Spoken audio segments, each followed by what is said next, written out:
What's happened over the last 4 years is there's been this growth of Tallwood buildings around the world, 8, 9, 10-story buildings on 3 continents now, and they're very exciting. They use a lot of the modern materials that help us make sure the forests are used efficiently because they're low-value materials in a very high-value application. And the best news is that British Columbia participates because the Wood Innovation Design Center is actually 29 meters tall, which makes it a Tallwood building.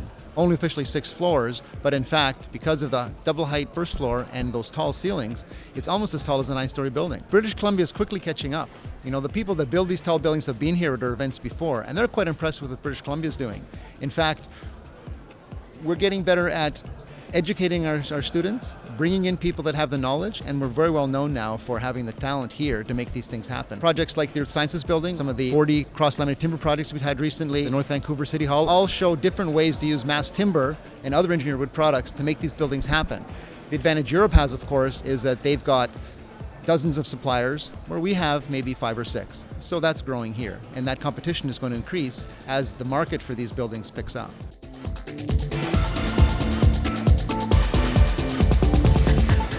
The benefit is, first of all, the environmental footprint. Because it's grown by the sun, because it sequesters carbon and also uses less energy to make, it's actually a much more environmentally friendly product. So if you're looking at minimizing the footprint of your building, it's a great place to start. Secondly, you're looking at the weight side of things. Wood tends to be quite a lot lighter than concrete. And has great applications. As a result, you've got the need to have smaller foundations, less site prep, faster times for your subtrades, for example. You're drilling through wood, you're not drilling through concrete, less dust, all kinds of opportunities for cycle and schedule improvements as well.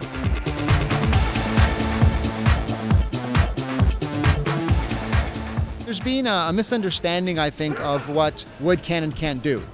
Because of the way we've been building for the last 30, 40 years, especially here in North America, we've lost sight of the fact that you can put a blend of materials into a building, each fulfilling its own obligations.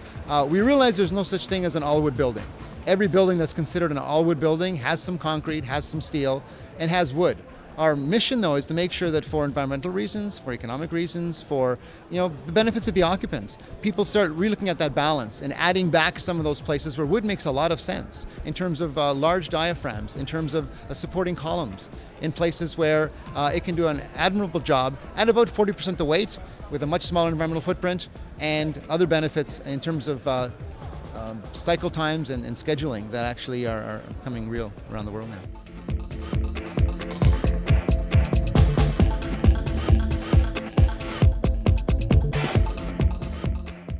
We have several events every year. The Wood Solutions Fair is the oldest event. It lasts one day, 6 different sessions in 4 or 5 different rooms. Lots of topics of interest to developers, designers, contractors, more and more so building officials as well.